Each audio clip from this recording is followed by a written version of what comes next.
મારા હાથે મૃત્યુદંડ ભોગવશો. અંગદની ટુકડી પરમાત્માને પગે લાગી દક્ષિણની યાત્રાનો આરંભ કરવા નીકળે છે. ત્યારે બધા લાઈનમાં પ્રભુને વંદન કરે. એમાં હનુમાનજી બિલકુલ પાછળ રહે. કોઈએ હનુમાનજીને કહ્યું, ભગવાનના કાર્યમાં તમને બહુ ઉત્સાહ નથી લાગતો, નહીતર તમે પાછળ કેમ, તમારે તો આગળ રહેવું જોઈએ. હનુમાનજીએ બડા સુંદર જવાબ દઈ દિયા કે ભાઈ મારે તો કામ સાથે સંબંધ છે, આગળ કે પાછળ રહેવાનું કોઈ મહત્વ નથી. કામ સે તાલ્લુક હે, અને હું પાછળ રહું એ વધારે સારું. કેમ કે હું પવન પુત્ર છું. પવન પાછળથી સારો કે ધક્કો માર્યા કરે, આ લોકોને આગળ લીધે જાય. એટલા માટે મેં પાછળ. ઠીક, હું બાબાજી લીખી દેતા પાછે પવન તનયો શિર નાવા જાની કાજ પ્રભુ નિકટ બુલાવા. સૌથી છેલ્લે હનુમાનજી પગે લાગ્યા. રામજીને થયું કાર્ય હનુમાન કરી શકશે. નજીક બોલાવી મુદ્રિકા હનુમાનજીને અર્પણ કરી. લે મારુતિ, સીતા મળે તો આ વીંટી આપજે.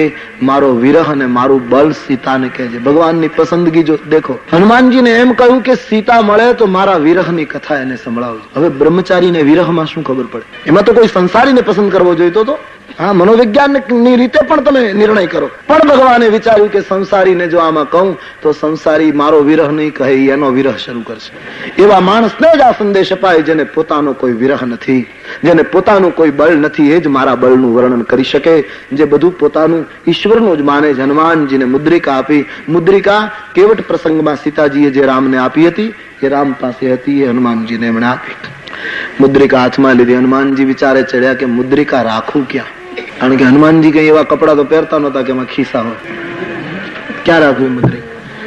હનુમાનજીને થયું જમણા હાથમાં રાખું. તો થયું કોઈની સાથે લડવું પડે, મુષ્ટિકા મારવી પડે, તો જે હાથમાં રામ નામ હોય એ તો મારે નહીં, તારે.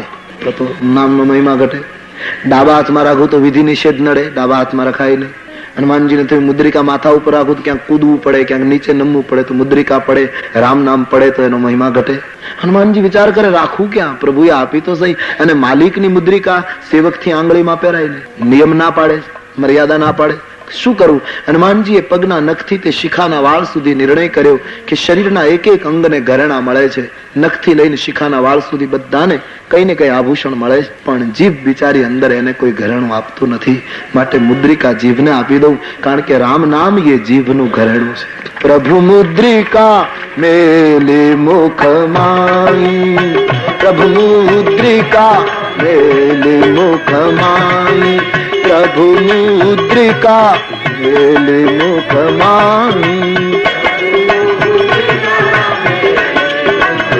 માઈ જલ દિલાંગી ગયે અચરજ નાહી. તો રામ નામ જીભનું ઘરેણું છે. આનું બે કારણ. હનુમાનજીએ કેટલી સરસ યુક્તિ કરી. એક તો રામ નામ વાળી મુદ્રિકા મુખમાં શોભે, અને બીજું હનુમાનજીને એમ કે મુદ્રિકા મુખમાં રાખું તો વાતો ન થાય, ભગવાનનું કામ જ થાય. એમને જીભ છૂટી હોય તો બોલ બોલ કર્યા કરીએ, એના કરતા મૌન રહે, સ્મરણ થાય અને ભગવત કાર્ય થયા કરે. હનુમાનજી મહારાજ આ રીતે ટુકડીની સાથે તૈયાર જંગલમાં બધા ફરે છે. સીતાજીના ક્યાંય તલાશ મળતી નથી. એમાં બધાને ખૂબ તરસ લાગી છે. બધાને તરસ લાગી, હનુમાનજીને તરસ ન લાગી. એના બે કારણ. જેના મુખમાં રામ નામ હોય એને તરસ ન લાગે. બીજું કારણ, બાકીના તડકામાં ચાલે એને તરસ લાગે, છાયામાં ચાલે એને તરસ ન લાગે. હનુમાનજીના માથા ઉપર રામજી હાથ મૂકેલો, રામના હાથની છાયામાં ચાલે એને કોઈ દિવસ તરસ ન લાગે. હનુમાનજી બધા મિત્રોને પર્વતની ગુફામાં લઈ ગયા, જળ પીવડાવ્યું. સ્વયંપ્રભા નામની તપસ્વીની બેઠી હતી. એમણે હનુમાનજીને ટુકડીને કહ્યું આંખો બંધ કરીને રામ નામ લો તો દરિયાના કિનારે પહોંચી જશો, તમે સીતાજીનું કાર્ય કરી શકશો. સ્વયંપ્રભાની સૂચના પ્રમાણે આંખો બંધ કરી પરમાત્માનું બધાએ સ્મરણ કર્યું છે. રામ રામ રાજા રામ, રામ રામ રામ રામ રાજા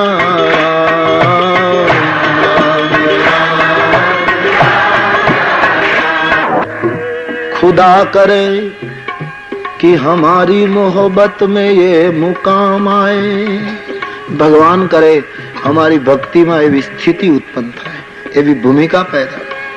खुदा करे कि हमारी मोहब्बत में ये मुकाम आए कि किसी का नाम लूं और लब पे तुम्हारा नाम आए। मैं किसी का नाम लूं और प्रभु लब पे तुम्हारा नाम आए। राम राम राजा राम, राम राम राजा राम। राम धૂન કરી અને આંખ ખોલી ત્યાં સમુદ્રને કિનારે પહોંચ્યા છે। બધાએ આંખો ખોલી પણ હનુમાનજી હજી એમને ધ્યાનમાં। બધા વિચાર કરવા લાગ્યા, સાગર આવી ગયો, હવે શું કરીશું? 15 દિવસ પૂરા થવા આવ્યા, સીતાજીના સમાચાર મેળવી શક્યા નહીં। હવે ક્યાં જવું? અંગદ દુખી થયા છે, જઈશું તો સુગ્રીવ મારી નાખશે। જામવંતે હિંમત આપી। એમાં એક પર્વતની ગુફામાં સમુદ્રને કિનારે સંપાતિ નામનો ગીધ રહેતો હતો, એ બહાર આવ્યો। આજ દેવતાઓએ મને ખોરાક આપ્યો, હું વાંદરાઓને ખાઈ જઈશ। સંપાતિની શક્તિ જોઈ અંગદ આદિ બધા ધ્રુજી ગયા।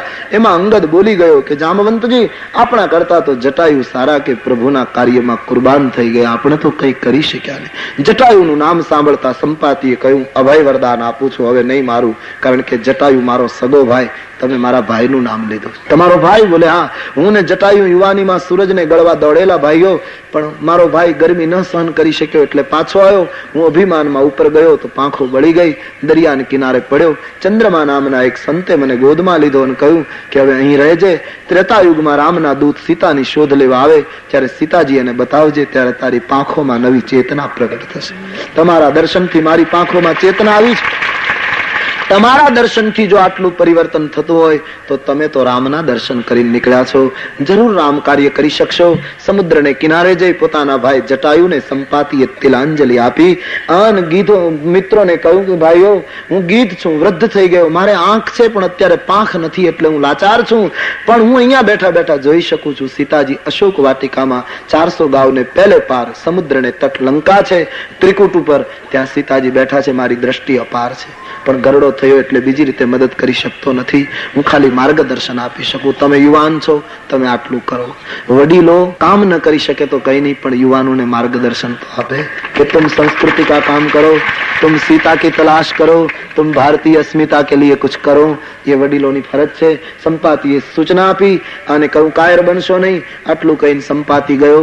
સવાલ એ નક્કી થયો કે લંકા જાય કોણ? સીતા તો ત્યાં છે નક્કી થયું। અંગદે કહ્યું હું જાઉં પણ પાછા આવવામાં મુશ્કેલી, કારણ કે લંકા ભોગ નગરી, હું ક્યાંક ભોગમાં ડૂબી જાઉં તો પાછો ના આવી શકું। અથવા તો રાવણનો દીકરો અક્ષય કુમાર, એને હું એક પાઠશાળામાં ભણતા, મને શાપ છે, અક્ષયનું મુખ જોવે ત્યારે અર્ધી શક્તિ તારી જતી રહે અથવા તારું મૃત્યુ થાય, ઓચિંતા અક્ષય મળે ને મારું મોત થાય તો તમને ખબર કોણ આપે? કોઈએ કહ્યું અમે 200 ગાવ જઈ શકીએ પછી દરિયામાં પડી જઈએ, કોઈ કહે અમે 400 ગાવ જઈ શકીએ પણ આવી ન શકીએ, લેવા તમારે આવવું પડે, એનો કઈ અર્થ નહીં।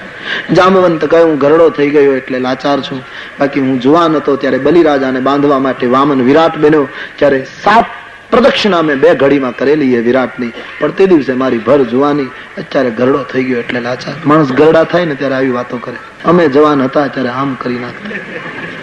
અમારા ગામડાઓમાં ખાસ દિલ્હીમાં બેઠા બેઠા વાતો કરતા, આજના છોકરાઓ શું, આજના જુવાનિયાઓમાં છે શું, અમે જેથી ગરડા હતા ત્યારે 1-1 કિલો ખજૂર ઠળિયા સહિત ખાઈ જાય। આ ગૌરવ લેવા જેવી વાત છે।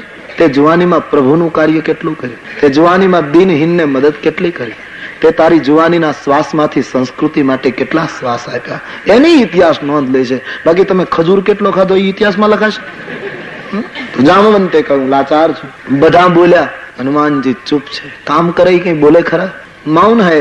જામવંતે બધાને આમંત્રણ આપ્યું, હનુમાનજી ચૂપ છે, ચલીએ બધા હનુમાનજીની પાસે। પણ હનુમાનજી તો ચટ્ટાન પર ધ્યાનસ્થ બેઠે, ભગવાનના ધ્યાનમાં લીન છે, બસ અખંડ ધ્યાનમાં સ્મરણમાં ડૂબ્યા છે।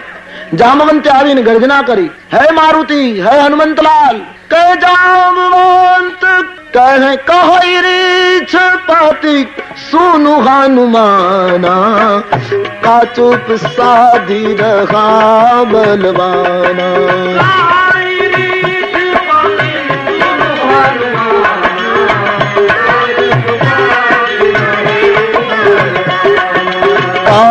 चुप साधी रहूं बलवाना। हे हनुमान जी, आप तो राम दूत छो, आप बलवान छो, महावीर छो, बजरंगी छो, તમે મૌન કેમ બાપ? તમારા વગર ભગવત કાર્ય કોણ કરી શકે? જેમ જેમ હનુમાનજીને બિરદાવા લાગ્યા, પણ બાલ સમય રવિ ભક્ષ કિયો તબતી નહીં, જેમ જેમ વર્ણન કર્યું છે, बाल समय रवि भक्ष कियो तब ती नहीं लोक भयो अंधियारो को नहीं जानत भय जग में कपि संकट मोचन नाम, संकट मोचन नाम तुम्हारो संकट मोचन नाम। महाराज तुम्हारा वगैरह भगवत कार्य कौन करी सके। हनुमान जी ने जेम जेम बिरदावा लाग्या पण हनुमान जी अपने ध्यान में हजी જરાય હલ્યા નથી। એના વખાણ કર્યા ત્યારે હનુમાન હલે કે એવું સામાન્ય વ્યક્તિત્વ થોડું છે, એ તો પ્રભુના ધ્યાનમાં। श्री रामचंद्र कृपालो भज मन हरन भव भय दारुणम, हरन भव भय दारुण। श्री रामचंद्र कृपा। हनुमान जी ध्यान में है, प्यार से गाइए। राग का नाम है दरबारी, बड़ा प्यारा राग है, राम दरबार का राग है। हरन भव भयदार नव कंज लोचन कंज मुख कर कंज पद कंजारुणम, हरन भव भयदार नव कंज लोचन कंज मुख कर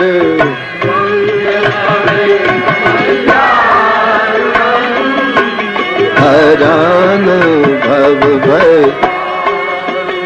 मैं फिर से एक बार आपको कहूं, सारा परिवार जब सो जाए घर में, तब कमरे में अकेले बैठे बैठे गाइए दरबारी, राम को याद करते, आधी रात हो गई हो और अपने इष्ट को सुमिरते सुमिरते गाइए, बड़ा आनंद आएगा, तुम भीतर से भरे जाओगे। अनुभव कीजिए। इति वदति तुलसी दास शंकर शेष मुनि मन रंजनम, इति वदति तुलसी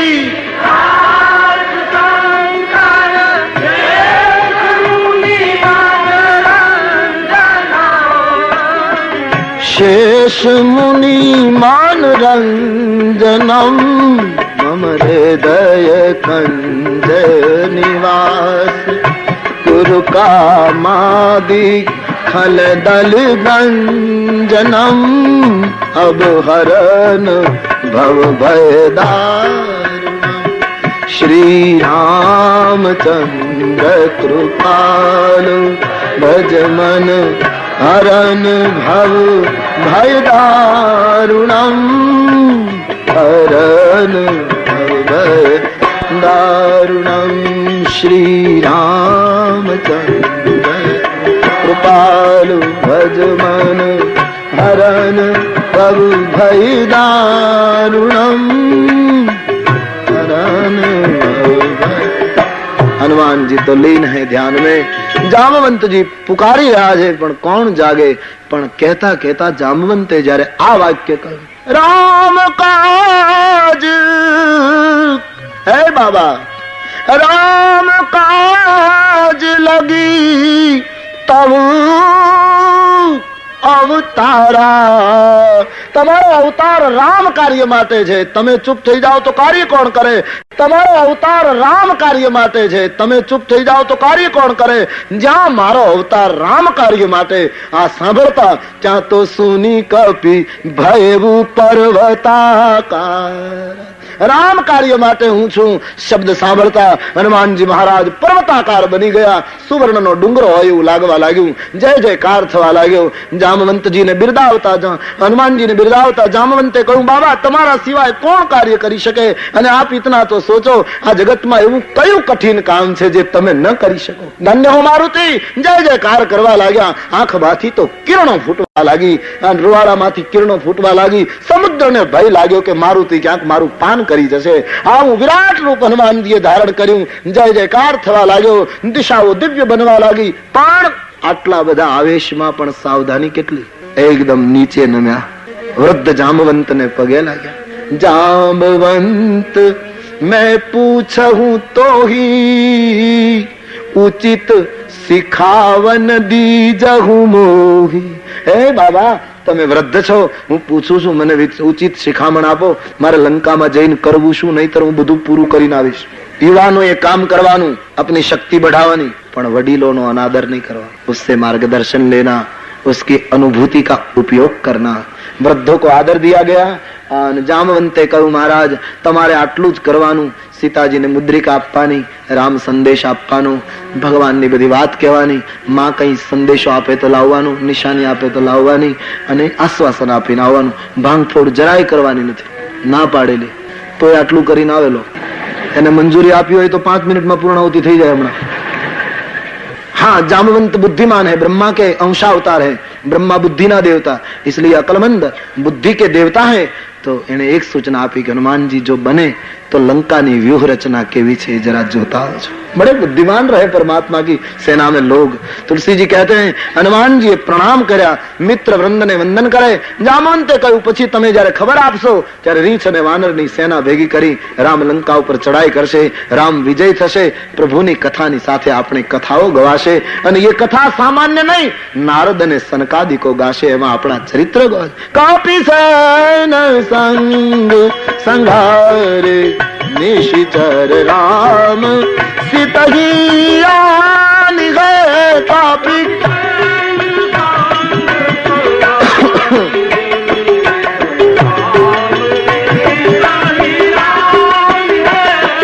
त्रैलोक पावन सुजस सुर मुनि नारदादि बखान गए. त्रैलोक पावन सुजस सुर मुनि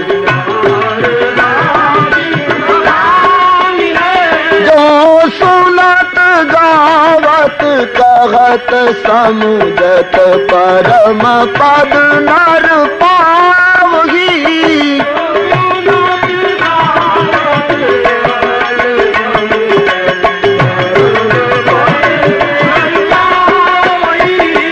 रघुबीर पद पाथोद मधुकर दास तुलसी गावही.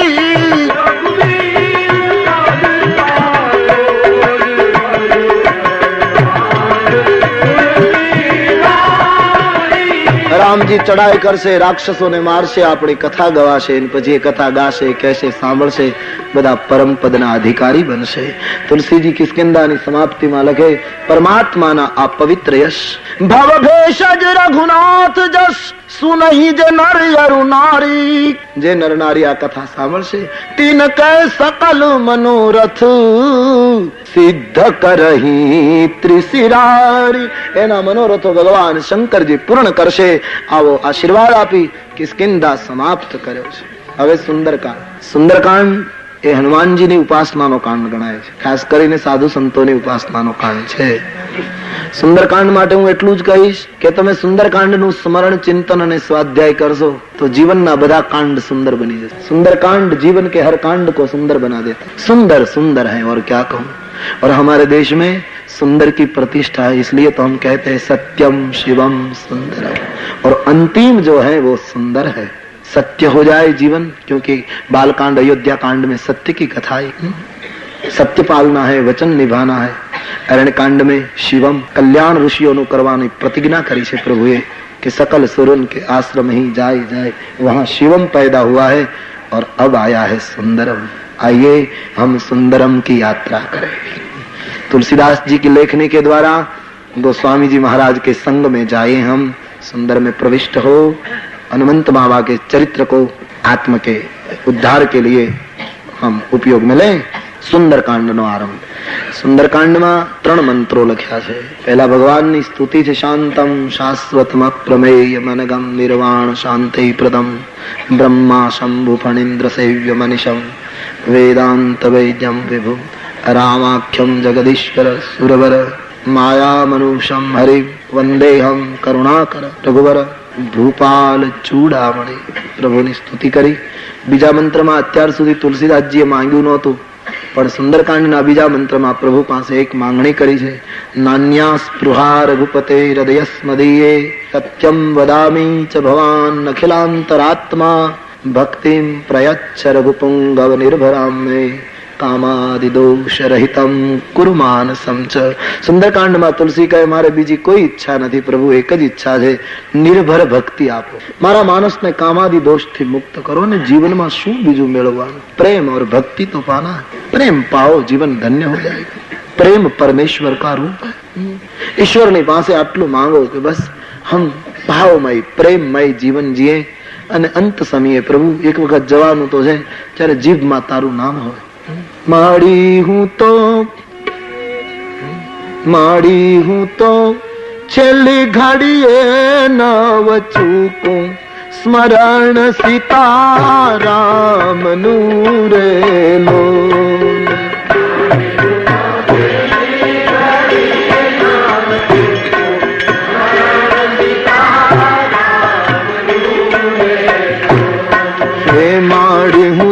छेली घड़िए नव चूकू स्मरण सीताराम रे लोल।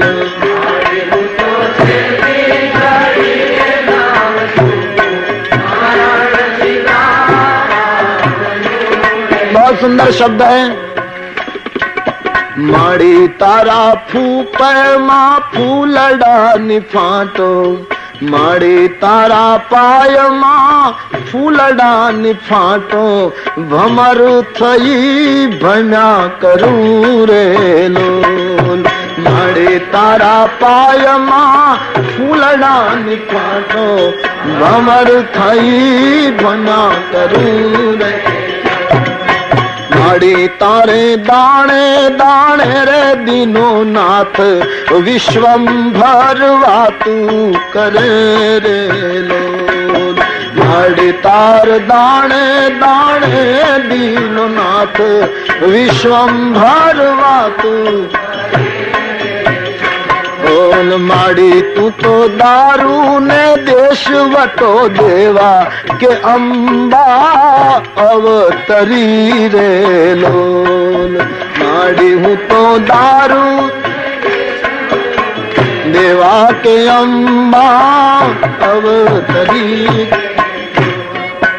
आनी एक पंक्ति मने बहु गमे छे એટલા માટે હું ગવડાવું છું અને એ પંક્તિ હવે આવે છે અને બધા એ પંક્તિનો વિચાર કરવાનો કે આવું તો કઈ નથી ને। सुनिए। माड़ी तारी छबियू घर मां चोड़े, पण कीधेलू तारू नव करे रे लोल। माड़ी तारी छबियू घर मां चोड़े, कीधेलू तारू नव करे। અને માણસ એમ માને કે એને ક્યાં ખબર છે, હા પણ માં તું તો माड़े तारा बेहना गढ़ गिरनार, रे नवे खंड नजरू पड़े रे लोल। माड़े तार बेहना गढ़ गिरनार लोल। माड़ी तारा बेसना गढ़ गिरनार, नवे खान नजरू पड़े रे लो।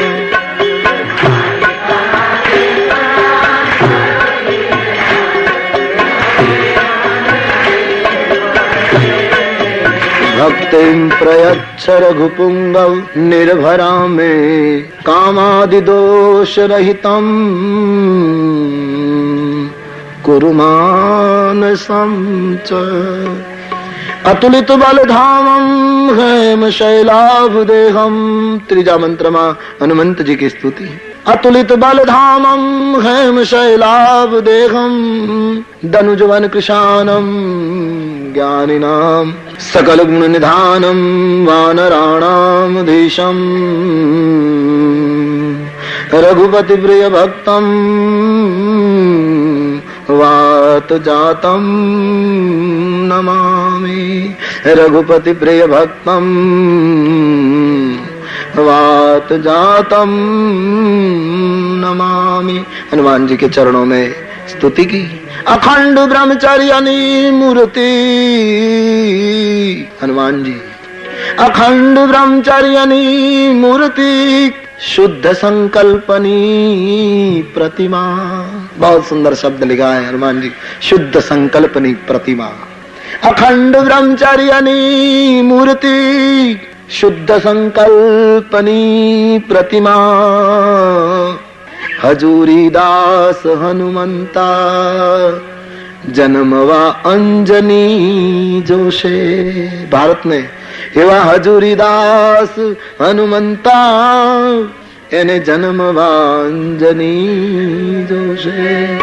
રામને નોતરું દેવા તમે હવે બનો કોઈ એક કૌશલ્યા।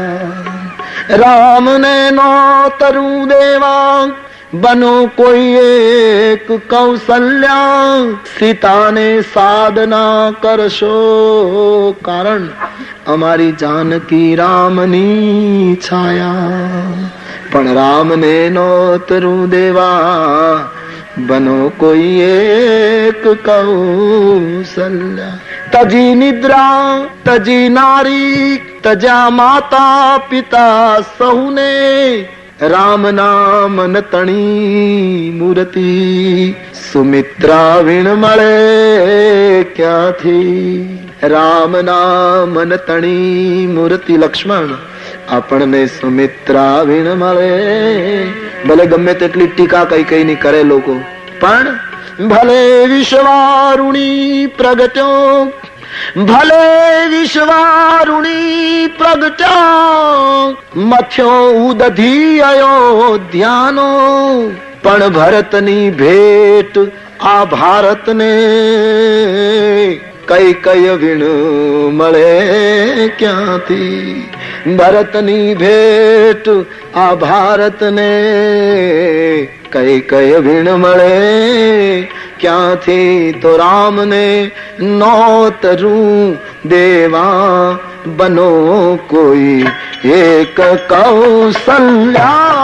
રામને તો રામને નોતરું દેવા બનો કોઈ એક કૌશલ્યા।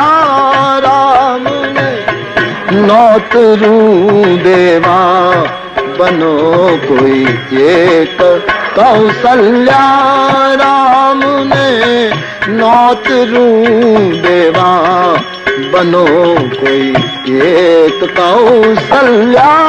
રામને નોતરું દેવા બનો કોઈ એક કૌશલ્યા। સીતાને સાધના કરશો जानकी रामनी छाया। सीताने साधना करशो जानकी रामनी छाया। सीताने साधना करशो जानकी रामनी छाया। सीताने साधना करशो जानकी रामनी। अखंड ब्रह्मचर्यनी मूर्ति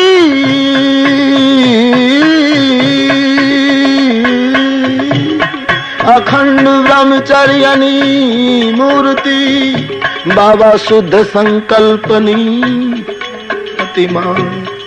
हजूरी दास हनुमंता हजूरी दास हनुमंता जन्मवा अंजनी जोश।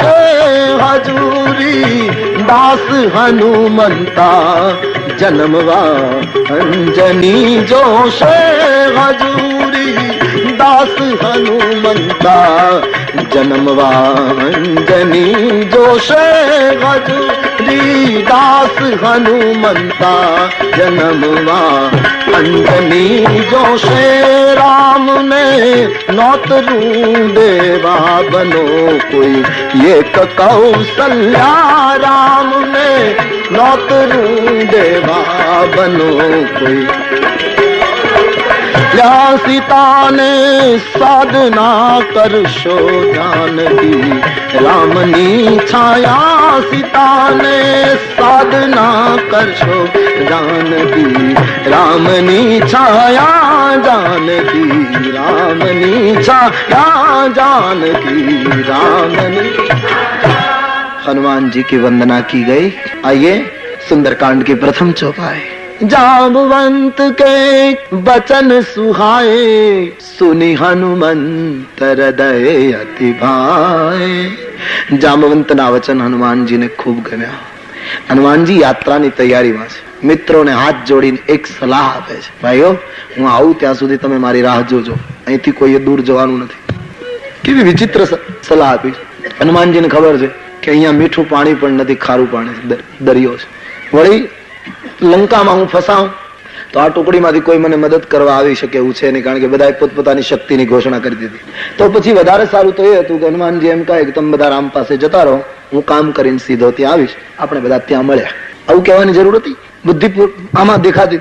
પણ હનુમાનજી આગ્રહ રાખ્યો ગમે તે થાય તમારે બધા અહીંયા જ રહેવા, અને હું તમને એક ખાતરી આપું, ક્યારે આવું તે ખાતરી નહીં આપું, બાકી પાછો આવીશ તે ખાતરી આપું, અને કાર્ય કરીને આવીશ એની ખાતરી આપું. તમે અહીંયા રહેજો. હનુમાનજીની દ્રષ્ટિ કેટલી અદભુત છે. હનુમાનજીને એમ કે આ મિત્રો અત્યારે રામ પાસે જતા રહે અને પછી રામનું કાર્ય કરીને હું એકલો જાઉં તો યશ મને એકલાને મળે. યશ તો બધામાં વહેંચાઈ જવું જોઈએ. મારા બધા મિત્રોને યશ પ્રાપ્ત થવું જોઈએ, કારણ કે એ ભલે લંકા સુધી નથી પહોંચ્યા પણ કમસે કમ દરિયા સુધીની યાત્રા તો એમણે કરી છે. जितना किया है उतना तो उसको मिलना चाहिए. આ ભક્તનો સ્વભાવ.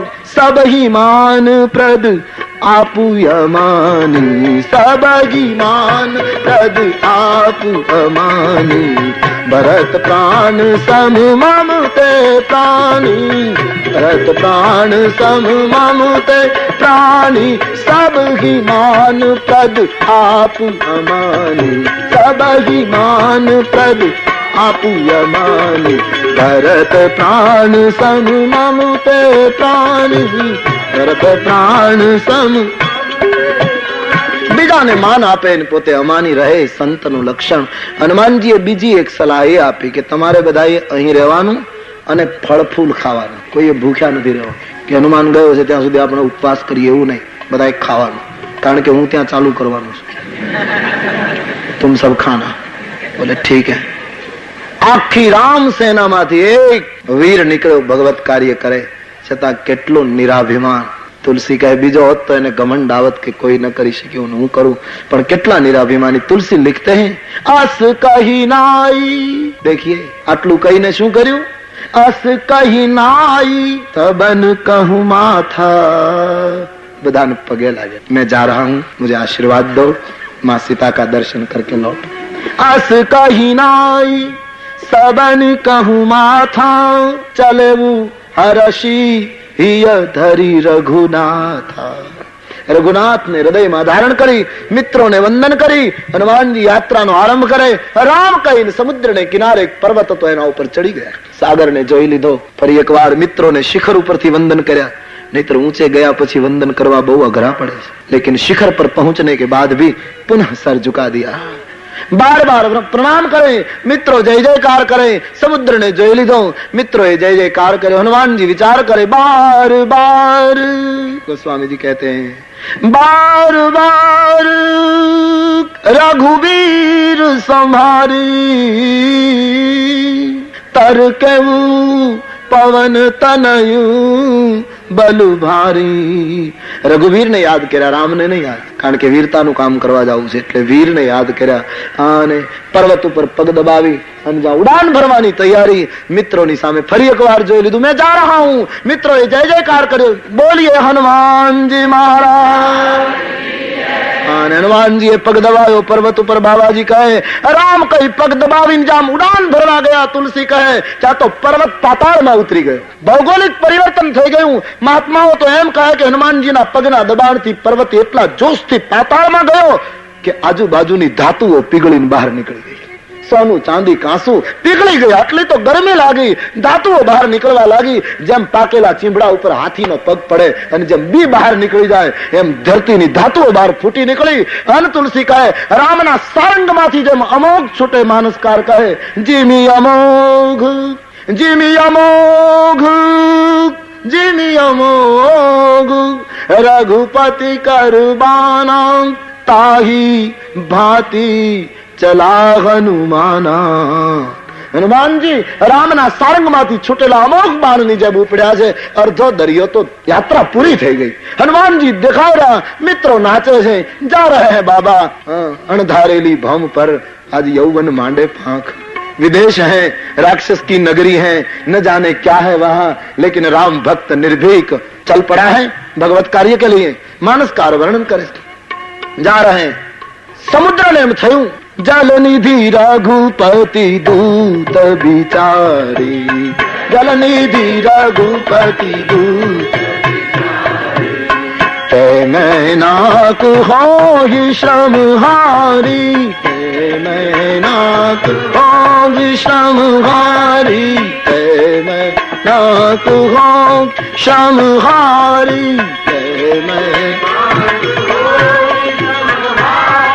સમુદ્રને એમ થયું મારા ઉપરથી રામ ભક્ત નીકળ્યો છે, લાવ જરા એને સેવા કરું, વિશ્રામ આપું. સમુદ્રને તળિયે એક મૈનાક નામનો પર્વત રહેતો હતો. આપણે ત્યાં એવી કથા છે પુરાણમાં કે પહેલા પર્વતોને પાંખો હતી, બધા સજીવ હતા, ઉડતા હતા બધા, પણ પછી અભિમાની બની ગયા એટલે પાંખો વાળા પર્વતો ગામ ઉપર પડી પડીને ગામનો નાશ કરવા લાગ્યા. ઇન્દ્રએ વજ્ર ફેંક્યું, પર્વતોની પાંખો કાપી નાખી, બધા પર્વતો સ્થિર થયા. એમાં મૈનાક પર્વત સમુદ્રને તળિયે સંતાઈ ગયો તો એ બચી ગયો. આજ સમુદ્રે કહ્યું મેં તને આશ્રય આપેલો તો રામ ભક્તને વિશ્રામ આપ, બહાર નીકળ. મૈનાક બહાર આવ્યો. સોનાનો પર્વત હતો, એમાં ધાતુ સોનાની બહુ હતી અંદર. તો બહાર આવી હનુમાનજીને હાથ જોડીને કહ્યું બાબા થોડી વાર વિશ્રામ કરો. ભગવાનનું કાર્ય કરવા નીકળી અને ત્યારે સોનું પહેલું આડું આવે અને એમ કહે છે કે થોડો આરામ કરો, પણ સોના એ કોઈને આરામ લેવા દીધો? જેનું સોનું વધ્યું એનું સુવાનું આરામ થઈ ગયું. સુવર્ણ આડું આવશે તો હનુમાનજી સોનાનો ત્યાગ પણ નથી કરતા, સ્વીકાર પણ નથી કરતા. માથા ઉપર હાથ મૂકીને કહ્યું કે ભાઈ લાગણી બદલ ધન્યવાદ, પણ મારી આરામની વ્યાખ્યા જુદી છે. શું કે રામ કાજ કિન હે બિનુ મોહી કહા વિશ્રામ. મારા પ્રભુનું કામ ન કરું ત્યાં સુધી મને આરામ નથી. બાકી આપના પ્રેમ બદલ ધન્યવાદ. ન તિરસ્કાર ન સ્વીકાર. હનુમાનજી નિર્દ્વંદ હોકર નિકલ ચુકે. અને જેવા આગળ ગયા તો દેવતાઓને થયું લાવો હનુમાનજીમાં બુદ્ધિ કેટલી એની કસોટી કરીએ. હનુમાનજીની પરીક્ષા કરવા માટે દેવતાઓએ સુરસા નામની સર્પોની માતાને મોકલી. હનુમાનની કસોટી કરો. સુરસા નામ અહીન કી માતા,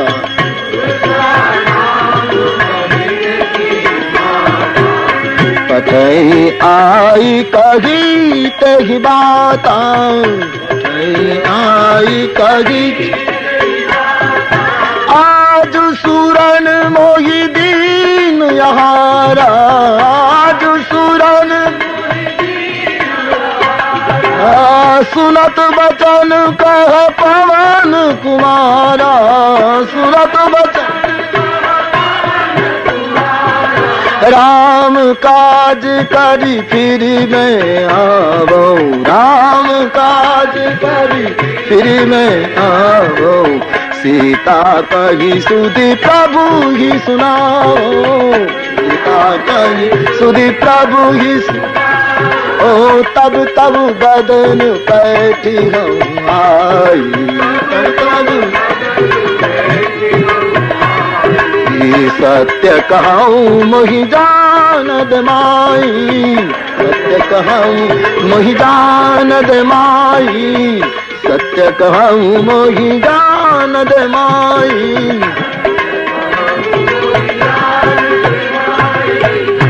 સુરસા નામની સર્પિણી સામે આવી, એને પાંખો હતી, ઉડતી આવી. હનુમાનજીની બુદ્ધિ કુશળતાનું માપ લેવા આવતા હોય મુખ પોળું કરીને હનુમાનજીને કહેવા લાગી મને દેવતાઓએ ખોરાક આપ્યો, હું તને ખાઈ જઈશ. હનુમાનજી અટકી ગયા.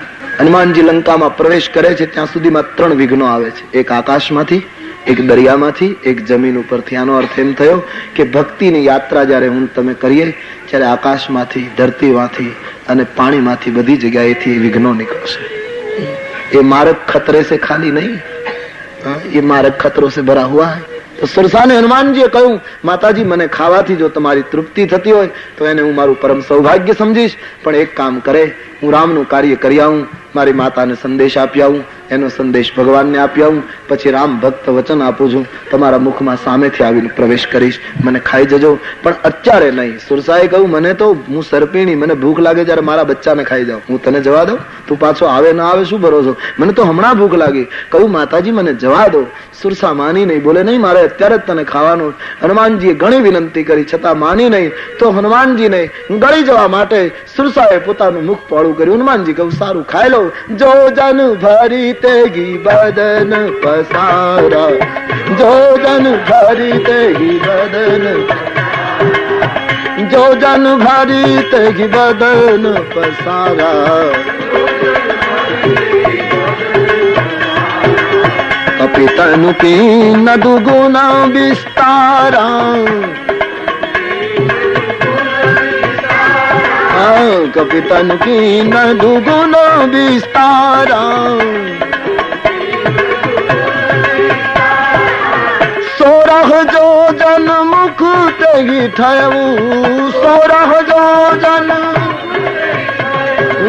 તુરત પવન સુત 32 ભયું, તુરત પવન જસ જસ સુરસા બદન વઢાવા, જસ જસ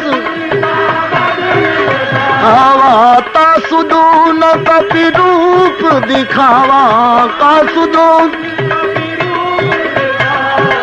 સતજો જન તેહી આનંદ તીન, સતજો જન તેહી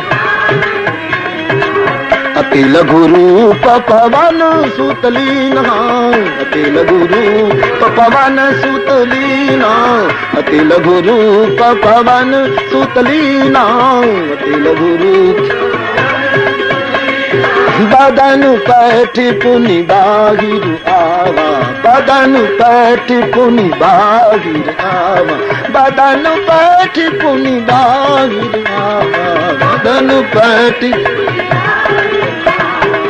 માગા વિદાતા સિર નાવા, માગી વિદાતા સિર, માગી વિદાતા સિર નાવા, માગી વિદા.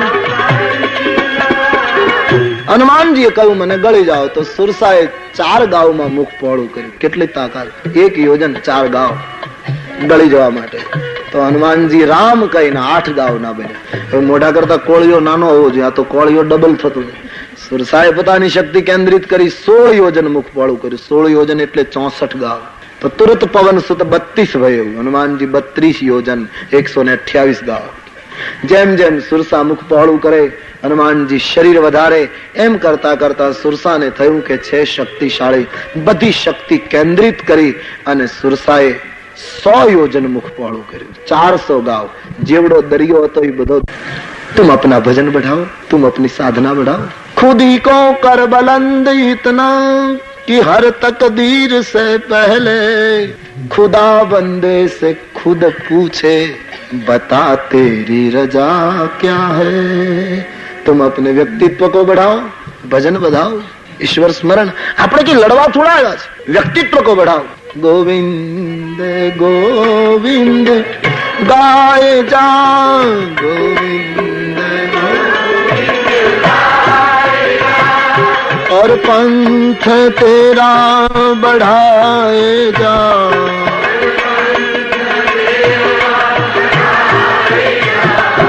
वो खुद ही मिलने आएगा, वो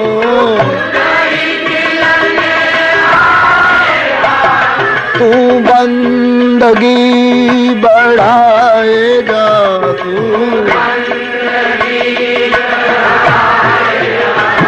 गोविंद गोविंद गाए जा, गोविंद गोविंद गोविंद गोविंद गाए जा.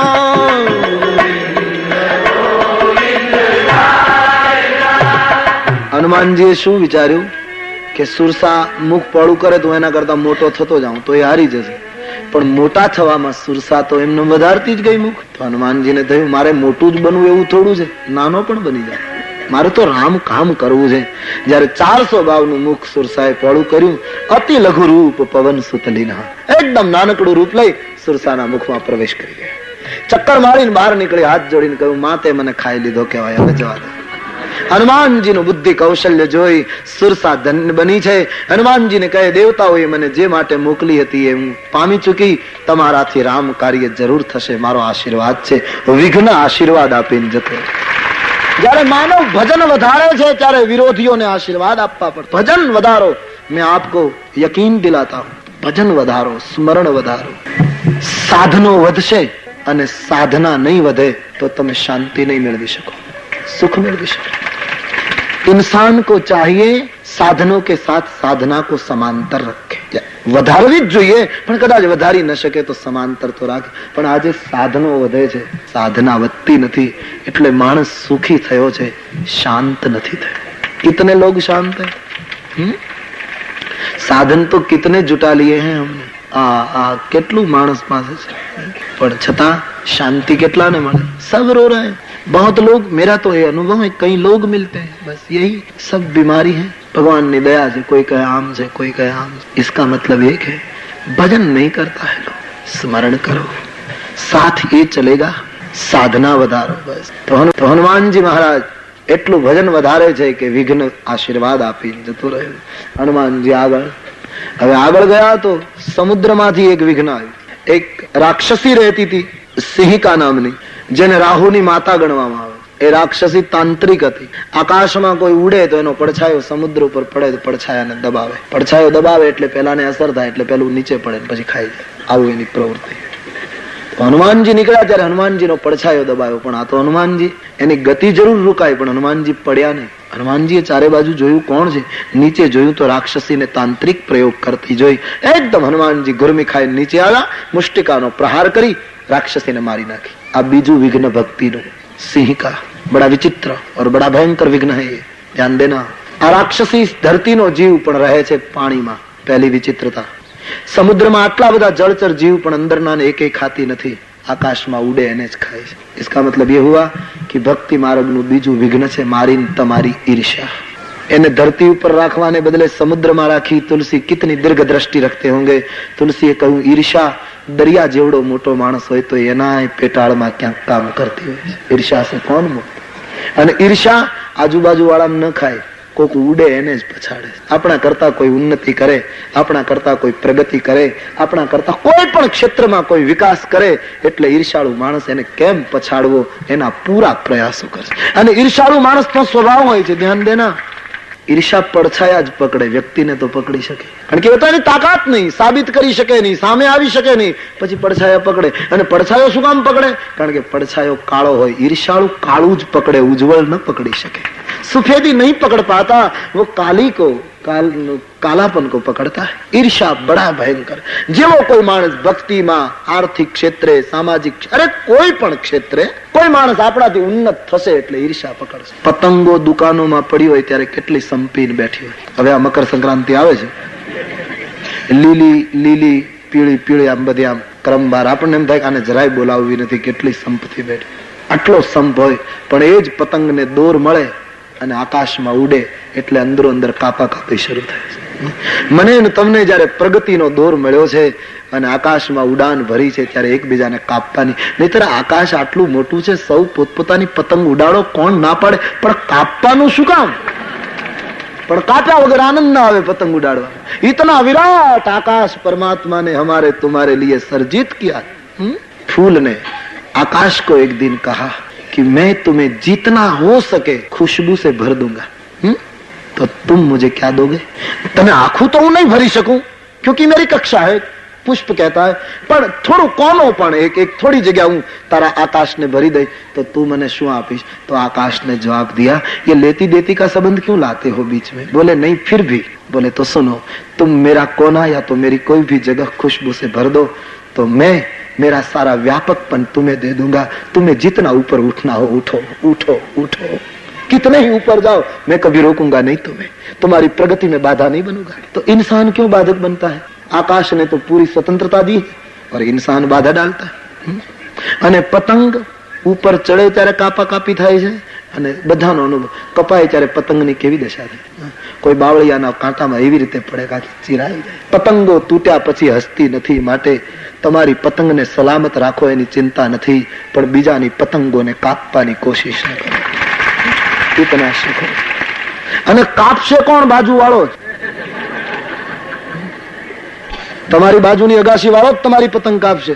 વરાછાની પતંગ અશ્વની કુમાર વાળા ન કાપી શકે, અથવા તો આ ગામની પતંગ બીજા ગામ વાળો ન કાપી શકે. તમારા ગામ વાળો જ તમારી પતંગ કાપતો હશે, क्योंकि वो नहीं सह सकेगा. मानस नहीं सहन. मानस बहु बीमार से, ध्यान देना. मैं कितनी बार कहूं, जरा अपने स्वभाव को सोचिए, हम बहुत रुग्ण है. सरकारी ઓફિસોમાં માણસને રજા ન મળતી હોય તો સિક સર્ટિફિકેટ મૂકે છે ને. બધાને ખબર હોય કે બધું ખોટું ચાલે, પણ સિક મૂકો એટલે રજા મંજૂર થઈ જાય. તો સરકારી ઓફિસર યા તો સરકારી નોકર તો એને કામ હોય ત્યારે મૂકે, પણ તમને નથી લાગતું કે રોજ સવારમાં પ્રાર્થના કરી અને મારે તમારે એક સિક સર્ટિફિકેટ પ્રભુ પાસે મૂકવું જોઈએ કે હું હજી બીમાર છું, હું હજી બીમાર છું, मैं मानसिक बीमार हूं, मेरी ईर्ष्या नहीं गई, मेरा तेजो द्वेष नहीं गया, तू मुझे तंदुरुस्त बना दो. हम कितने बीमार. इंसान એટલો બધો સંપત્તિ, સત્તા અને ખબર નહીં શું કામ દોડે છે. मुझे तो मैं समझ नहीं पाता कि क्यों इतना दौड़ता है इंसान. ये दौड़ आखिर मौत की दौड़, कब्रिस्तान की दौड़ है. માણસ કેમ દોડે છે ખબર પડતી નથી. પોતાનું ચિંતન કરવાનો માણસને સમય નથી કે अपने को सोचे कि मैं कितना बीमार हूं. जरा सोचो, भीतर उतरो, और जो भीतर उतरता है वो अलोल और अडोल हो जाता है. जापान में धरतीकंप बहुत થાય છે ને, તો એક ઓરડામાં સંત બેઠા હતા, સત્સંગ ચાલતો હતો. ઓચિંતા ધરતીકંપનો આંચકો લાગ્યો, સત્સંગીઓ બધા ભાગ્યા. સત્સંગીઓ ક્યારે ભાગે એ કઈ ભરોસો નહીં, સબ ભાગે. મહાત્મા બેઠે રહે. ભગવાનની દયાથી કઈ નુકસાન થયું નહીં. સત્સંગીઓ પાછા આવ્યા કેવા લાગે, બાપુ શરૂ કરો. એક સત્સંગીએ મહાત્માને પૂછ્યું, બાપજી તમે તો ભારતથી આવો છો, ધરતીકંપથી તમે ટેવાયેલા નથી, અમે તો અહીંના રહેવાસી, આવું થયા કરે અમે તો, છતાં તમે દોડ્યા નહીં, અમે દોડ્યા, એનું કારણ શું? તમે કેમ દોડ્યા નહીં? તમે ભાગ્યા કેમ નહીં? તમને બીક ન લાગી? પેલા મહાત્માએ જવાબ ના આપ્યો. બીજી વાર પૂછ્યું, તમે કેમ ન ભાગ્યા? મહાત્માએ જવાબ ના આપ્યો. ત્રીજી વાર પૂછ્યું ત્યારે મહાત્માએ કહ્યું, ભાઈઓ ધરતીકંપ આવે ત્યારે દુનિયામાં બધા ભાગે છે, ધરતીકંપ થાય ત્યારે બધા ભાગે. બોલે નહીં, આપ તો નહીં ભાગે थे. बोले नहीं, તમે ભાગ્યા, હું ભાગ્યો. દિશાનો ફેર હતો. मतलब तुम बाहर भागे, मैं भीतर भागा, और मैं ऐसी जगह पर पहुंच गया कि अब वहां कोई धरतीकंप को स्थान नहीं. अहम निर्विकल्पो निराकार रूपो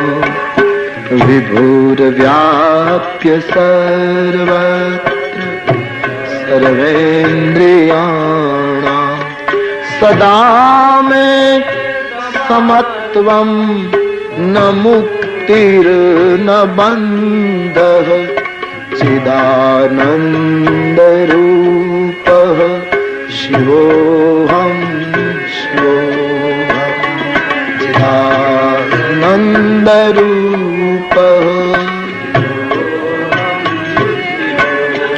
थोड़ी आत्म खोज करो, भीतर देखो.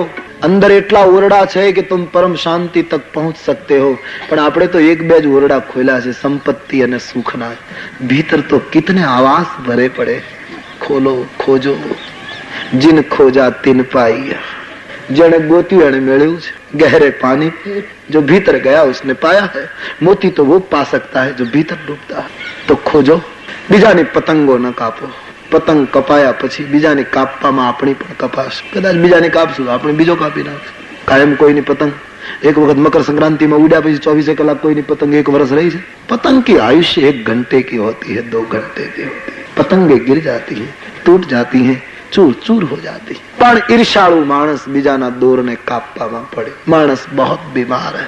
કોઈની પ્રગતિ હું તમે સહન કરી શકતા. મારી તમારી પૂજા પ્રભુ કેમ કબૂલ કરશે?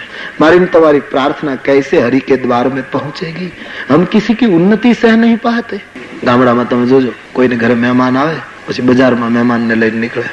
પછી કોઈની સરસ દુકાન ચાલતી હોય ને તો મહેમાનને એમ કે, આ જોયું આ છોકરો આ દુકાને બેઠો છે, કાલ સવારનો છોકરો અમારી સામે ચડી પહેરીને ફરતો હતો, આ જમાવટ થઈ ગઈ.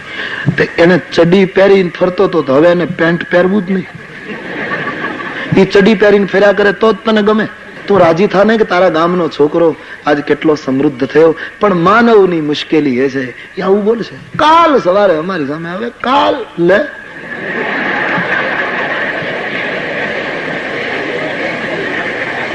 मानस की प्रकृति, ये हमारा तुम्हारा जीवन है, हम पर हंस रहे हैं, याद रखना, दूसरों पर नहीं. ये मैं तुम्हारे साथ सतत रहा हूं 9 दिन में, मैं आपसे बिलग नहीं हूं. क्योंकि नशे में जमाना, नशे में जमाना, जमाने में हम भी, नशे में जमाना, जमाने में हम भी. अब हम पर भी इल्जाम आने लगा है, हम पर भी इल्जाम आने लगा है. नशे में जमाना, जमाने में हम भी, नशे में जमाना, जमाने हम पर भी इल्जाम आने लगा है.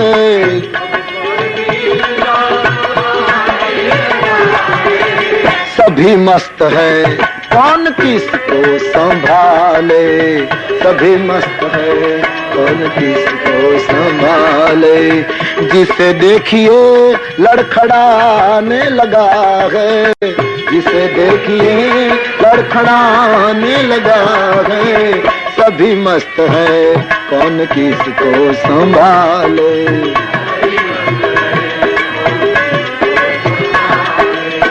हमारा तो क्या, हम तो दीवाने ठहरे, चले तो चले और बैठे तो बैठे.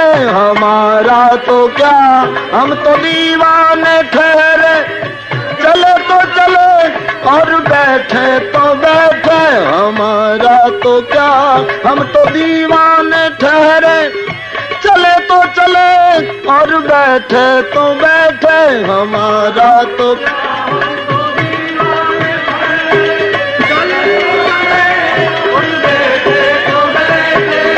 चले तो चले और बैठे तो बैठे. लेकिन तुम्हारी नजर इतनी बेताब क्यों है, तुम्हारी नजर इतनी बेताब क्यों है. क्यों कि तुम्हें भी कोई गम सताने लगा है, तुम्हें भी कोई गम सताने लगा है, तुम्हें भी कोई गम सताने लगा है, तुम्हें भी कोई गम. नशे में जमाना, जमाने में हम भी. મારો કહેવાનો અર્થ, ઈર્ષા ઉપર ઉડે અને પછાડવાનો પ્રયાસ કરે છે. હનુમાનજીએ સુરસાને મારી નહીં પણ સિંહિકાને મારી નાખી. इसका मतलब ઈર્ષા તો નિર્મૂલ જ થવી જોઈએ. જ્યાં સુધી સમાજની ઈર્ષા નહીં ઘટે ત્યાં સુધી સમાજ રામ રાજ્ય નહીં લાવી શકે. ईर्षा को तोड़ो, मूल से निकालो ईर्षा को. ये मारो भाई છે, મારા સમાજનો માણસ છે, એની ઉન્નતિ મારી ઉન્નતિ છે. જાપાનમાં વ્યક્તિગત વિચાર નથી થતો, સમષ્ટિનો વિચાર થાય. એટલે આટલા સમયમાં એ દેશ आज दुनिया में आगे देखा है.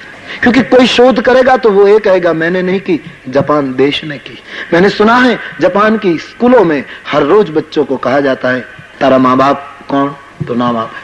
ये क्या रहे, बोले जापान में. ये भूमि कया देश ने, जापान में.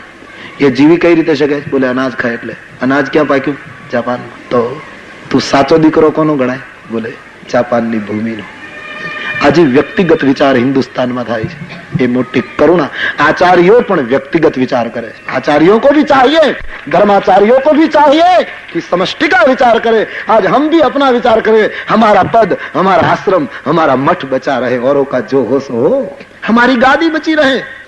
सब जगह पर थोड़ी बहुत बीमारी लगी हुई है, सब सावधान हो जाए. व्यक्तिगत विचार छोड़ो, आज के भारत में समष्टि का विचार होना चाहिए. ईर्षा निर्मूल થાય. અને તુલસીદાસજીએ બહુ મહત્વનું લખ્યું કે જ્યાં સિંહિકાને મારી નાખી તુરંત હનુમાનજી સામે કિનારે પહોંચી ગયા. એનો અર્થ એમ કે ઈર્ષા મરે પછી ભવસાગરનો કિનારો આવી જાય. હનુમાનજી મહારાજ કૂદી ગયા, સાગરને કિનારે લંકાના પાદરમાં એક પર્વત છે, એના ઉપર ચડી હનુમાનજી મહારાજ સુંદર દ્રશ્ય જુએ છે. ભમરાઓ ગુંજારો કરે છે, સુંદર વનસ્પતિ છે, બાગ ઉપવન લાગ્યા. તો રાવણનું નગર છે, સોનાનો કિલ્લો. હનુમાનજીએ દર્શન કર્યું, સોનાનો તો કિલ્લો જોઈ રહ્યા છે. હનુમાનજી હજી રાવણને મળ્યા નથી, પણ ધન્યવાદ આપ્યા કે માણસ છે બુદ્ધિશાળી, કારણ કે એને કિલ્લો ધાતુનો, સિમેન્ટનો, બીજા પથ્થરનો કે કોઈ ધાતુનો ન બનાવ્યો, પણ સુવર્ણની ધાતુનો બનાવ્યો. કારણ હનુમાનજીએ વિચાર્યું કે જગતમાં બધા કિલ્લા તૂટે, બાકી સોનાના કિલ્લાઓ ભલભલા ત્યાગીઓ પણ તોડી શકતા નથી, અને જે સોનાના કિલ્લા તોડે એ જ ભક્તિ સુધી પહોંચી શકે. તેથી કિલ્લા સુવર્ણ કા થા બહુત કઠિન. અમારે દામનગરના સ્ટેશનમાં એક મહારાજ ઉતર્યા, એટલે સાચો સાધુ નહીં, ખોટો બનાવટી. પછી એક જણ એને પગે લાગીને 5ની નોટ પગમાં મૂકી, બાપુ ભેટ. અને મગજ ગયો એનો, ખબર નથી મહાત્મા છું, મારાથી પૈસા ને અડાય તો છેડે બાંધે.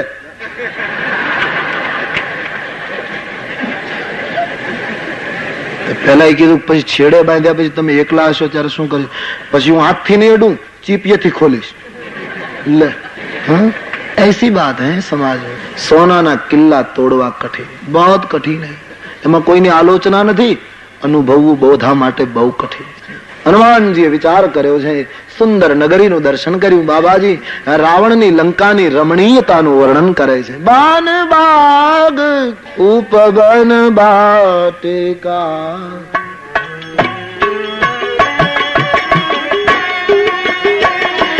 बन बाग उपवन बाटिका, सरकूप वापी सोहई बन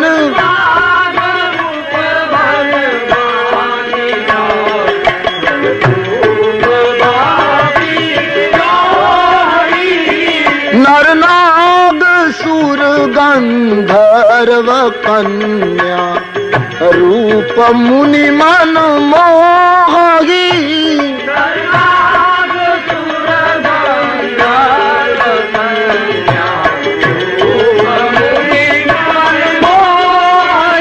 લંકાની અંદર દેવ, નાગ અને ગંધર્વોની કન્યાઓ ફરે છે. મુનિઓના મન મોહિત થાય એવું તો રમણીય નગર વૈભવપૂર્ણ.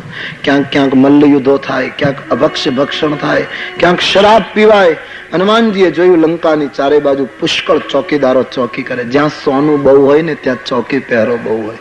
અયોધ્યા અને જનકપુરના વર્ણનમાં એક પણ ચોકીદારનું વર્ણન દેખાતું નથી, કારણ કે જ્યાં સમર્પણ હોય ત્યાં ચોકીદાર ન હોય, જ્યાં સુવર્ણ હોય ત્યાં ચોકીદાર. તો બાબાજી કહેતા हैं ચારે બાજુ પુષ્કળ રાક્ષસો ચોકી કરે છે. હનુમાનજીએ વિચાર કર્યો કે રાત્રિ પડે પછી નાનું એવું રૂપ લઈને લંકામાં પ્રવેશ કરો. રાત્રિએ પ્રવેશ કરવાનો શું કામ વિચાર કર્યો? કિતના બડા બુદ્ધિપૂર્વક નિર્ણય. હનુમાનજીએ વિચાર્યું રાત્રિએ પ્રવેશ કરું, કારણ કોઈ પણ વ્યક્તિનું અંગત જીવન જોવું હોય તો રાતના અંધારામાં જ જોવાય. દિવસના અજવાળામાં તો બધાએ ફરજિયાત સજ્જન રહેવું પડે, નહીતર સમાજ તમારી ટીકા કરે. એટલે ફરજિયાત મારે તમારે ઉજળું રહેવું પડે. બાકી રાતના અંધારામાં હું તમે કેટલા સજ્જન છીએ એના ઉપર સજ્જનતાનું માપદંડ છે. હનુમાનજી સોચતે હૈ લંકા નિશ્ચર વંશ છે, રાત્રિની નગરી છે, અંધાર યુગનું ગામ છે, માટે અહીંયા તો રાત્રિએ જ માનવની પરીક્ષા થઈ શકે. હનુમાનજી મહારાજ વિચાર કરતા કરતા સૂર્યાસ્ત થયો, રાત પડી. નાનકડું એવું રૂપ લઈને માનસકાર કહે હનુમાનજી પ્રવેશ કરવા ગયા ત્યારે કેવડું નાનું રૂપ લીધું? મશક સમાન રૂપ કપિધરી, મચ્છર જેવડા નાના થઈ ગયા. સુરસાની સામે આટલા મોટા થયા અને લંકામાં જતી વખતે આટલા નાના. એનો અર્થ એમ, નહીતર મોટા થઈએ પછી નાનું થવું બહુ અઘરું પડે. પણ હનુમાનજીએ મને તમને સૂત્ર આપ્યું કે હું પ્રભુતાને પચાવી શકું છું અને લઘુતાને નિભાવી શકું છું. જો પ્રભુતાને પચાવે, લઘુતાને નિભાવે, એ સીતા સુધી પહોંચી જાય. એકદમ નાના નાના પણ મચ્છર જેવડા, સાવ સામાન મચ્છર. હનુમાનજીએ વિચાર્યું છે કે રાતના અંધારામાં મચ્છર ઉડતા હોય, મચ્છર જેવડો નાનો થઈને જાઉં તો ચોકીદારને એમ લાગે કે આ તો મચ્છર છે એટલે મને કોઈ અટકાવે નહીં, માટે મચ્છર જેવડા નાના. આ બુદ્ધિપૂર્વક. પણ ઘણા લોકોને આમાં સિદ્ધાંત નથી દેખાતો, શંકા પડે કે હનુમાનજી મચ્છર જેવડા નાના થયા તો વીંટી ક્યાં રાખી? શું ચિંતન કરે છે લોકો રામાયણ? શું સાધના કરે છે? વીંટી ક્યાં રાખી? હનુમાનજી સુરસાની સામે 128 ગાઉના મોટા થયા ને ત્યારે મુદ્રિકા પણ એના પ્રમાણમાં મોટી થઈ ગઈ, કારણ કે આ સીતાની મુદ્રિકા ચેતન મુદ્રિકા છે. આ કઈ મારીને તમારી વીંટી હોય એવી વીંટી નથી.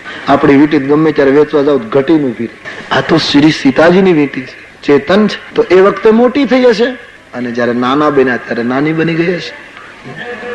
અને એમ છતાંય ગળે ન ઉતરે તો આ ત્રેતા યુગની કથા છે, કળયુગની નથી. એ કાળના સંદર્ભમાં જોવું જોઈએ. એ વખતે રાક્ષસો ડુંગરા જેવડા હતા એમ રામાયણમાં લખ્યું છે. તો એ રાક્ષસની સાઈઝ પ્રમાણે મચ્છર 3-3 ફૂટના હશે, કારણ કે શરીરની સાઈઝ પ્રમાણે મચ્છર હોવા જોઈએ ને. અમારે મહુવા કરતા તો સુરતમાં મોટા છે, એ અમારા અનુભવ હે. તો એ કાળમાં એના કરતા મોટા હશે ને. કે તો આપણી સાઈઝ પ્રમાણે અત્યારે આટલા મચ્છર છે, તો ડુંગરા જેવડા રાક્ષસ હોય તો એના પ્રમાણમાં મચ્છર મોટા હશે. એટલે હનુમાનજી એ સાઈઝના મચ્છર બનેલા, એટલે વીંટી રાખવાનો પ્રશ્ન નહીં ઉઠ્યો. અને એમ છતાંય ગળે ન ઉતરે તો વીંટી તો મુખમાં હતી. એનો અર્થ એમ, રાત્રિએ તમે ભજન કરશો ના તો તમારે જોર જોરથી બોલવું નહીં પડે, ભજન સૂક્ષ્મ થઈ જશે. હનુમાનજી રાત્રિએ પ્રવેશ કરે છે તો એનો રામ નામનો મંત્ર જે જીભ ઉપર હતો એ એટલો સૂક્ષ્મ બની ગયો, એટલો અંતર્મુખ બની ગયો, માનો એટલો અજપા બની ગયો. તો એ મુદ્રિકા આખી સિદ્ધાંતિક કથા. ભગવાન નરસંગજીનું સ્મરણ કરી હનુમાનજી જ્યાં પ્રવેશ કરવા ગયા તો ત્રીજું વિઘ્ન ધરતી ઉપર આવ્યું. લંકિની નામની રાક્ષસી હનુમાનજીને અટકાવ્યા. ક્યાં જાય? આના કરતા નાનો બને ના તો મારી આંખને ધોખો ના આપી શકે. હું લંકાના ચોરને જ ખાઉં છું, ચોર સિવાય કોઈને ખાતી નથી. લંકિની નામની રાક્ષસી હનુમાનજીને અટકાવી. રાવણનો બંદોબસ્ત કેટલો મક્કમ હશે આના ઉપરથી સાબિત થાય. અટકાવી દીધા. હનુમાનજી રાક્ષસીને મારત નહીં, પરંતુ મારી એટલા માટે કે રાક્ષસીએ એમ કહ્યું કે હું ચોરને જ ખાઉં છું. હનુમાનજીને ગમ્યું નહીં કે તારો ખોરાક જ ચોર હોય. તો પછી દુનિયાનો સૌથી મોટો ચોર લંકામાં બેઠો છે રાવણ, જે મારી માને ચોરીને આવ્યો છે. તો ખાવાની શરૂઆત ત્યાંથી કરે. જગતના સર્વોચ્ચ ચોરની તું સેવા કરે અને રામ ભક્તને ચોર કહીને ટીકા કરે તો ઈશ્વરની ભક્તિનું ત્રીજું વિઘ્ન છે ભેદ બુદ્ધિ. અમુક માટે આમ, અમુક માટે આમ. અને બુદ્ધિ મસ્તકમાં રહે એટલે હનુમાનજીએ મુષ્ટિકાનો પ્રહાર લંકિનીના માથા ઉપર કર્યો. મુષ્ટિકા એક તાહી કપિહની. સંત હંમેશા માથા ઉપર પ્રહાર કરે તાકી ભેદી બુદ્ધિ અભેદી હો જાય. મુષ્ટિકાનો પ્રહાર થતા હનુમાનજીના મુષ્ટિકાના પ્રહારથી લંકિની પડી ગઈ. માનસકાર કહે મુખમાંથી રક્ત નીકળી ગયું. એનો અર્થ એ થયો રક્ત નીકળી ગયું એટલે લંકિની વિરક્ત હો ગઈ, સંતથી દીક્ષિત થઈ ગઈ. અને જે હનુમાનજીને ચોર કહેતી હતી એ હનુમાનજીનો હાથ વાગતા ધરતી ઉપર પડી. અને હનુમાનજીને જ્યાં જોયું બુદ્ધિ ભેદથી મુક્ત થઈ તો હનુમાન કેવા દેખાયા? તાત મોર, તાત મોર અતિ પુણ્ય બહુતા દેખેવું નયન રામ કર દૂતા. આજ મારા પુણ્ય કે મેં રામના દૂતના દર્શન કર્યા. બુદ્ધિ સુધરી એટલે ચોરમાં રામ ભક્ત દેખાવા લાગ્યો. આમાં સામી વ્યક્તિનો દોષ હોતો નથી, મારી તમારી બુદ્ધિનો જ દોષ હોય છે. બુદ્ધિ સુધરે તો હનુમાનજી ચોરમાંથી સંત દેખાવા લાગ્યા. એમાં હનુમાનજી એટલી વારમાં કપડા બદલી નાખ્યા હતા? શું તિલક કરી લીધું હતું કે સંત લાગે? પણ બુદ્ધિનો પડદો એને અટકાવતો તો લંકિનીને સંતના દર્શન કરવામાં. પણ જ્યાં બુદ્ધિ અભેદી બની હનુમાનજીમાં સંતના દર્શન થયા. બાબા મારા સદભાગ્ય, સ્વર્ગનું સુખ એક પલ્લામાં મૂકીએ અને એક પલ્લામાં સત્સંગનું સુખ મૂકીએ તો સત્સંગનું સુખ ચડી જાય. આજ હું ધન્ય બની છું. હવે મહારાજ આપ શાંતિથી નગરમાં પ્રવેશ કરો. પ્રવેશી નગર કી જય સબકા જાઓ.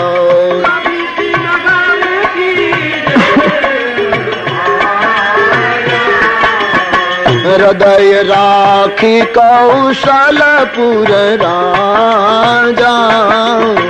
હૃદય રાખી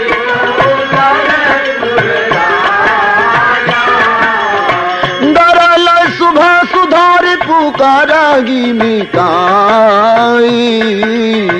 ગરલ સુધારી પુકારગી મિતાઈ. ગોપદ સિંધુ અનલ શીતલાઈ. ગોપદ સિંધુ. રઘુવીર ને હૃદયમાં યાદ રાખી અને મહારાજ લંકામાં પ્રવેશ કરો. હવે કોઈ વિઘ્ન નહીં આવે. હનુમાનજી ને લંકીની મંજૂરી આપી. હનુમાનજી ભીતર પ્રવેશ કરી ગયા. રાત્રિનો સમય, લંકા નગરી. રાવણે એવી રીતના લંકામાં મકાનો બનાવડાવેલા કે બહારથી મંદિર લાગે. તુલસી કહે હનુમાનજીને બધા મંદિર જ દેખાય. હવે સ્વાભાવિક મંદિર જોઈએ તો આપણને એમ જ લાગે ને કે અંદર ભક્તિ હોવી જોઈએ. તો હનુમાનજી મંદિર જોઈને અંદર ગયા કે આમાં ભક્તિ હશે, તો ચોંકી ગયા. અંદર ભક્તિને બદલે ભોગ પડ્યા હતા. આ રાવણની ચતુરાઈ, ઉપરથી યોગ, ભીતર ભોગ. એટલું ભજન વધારે છે કે વિઘ્ન આશીર્વાદ આપીને જતું રહ્યું.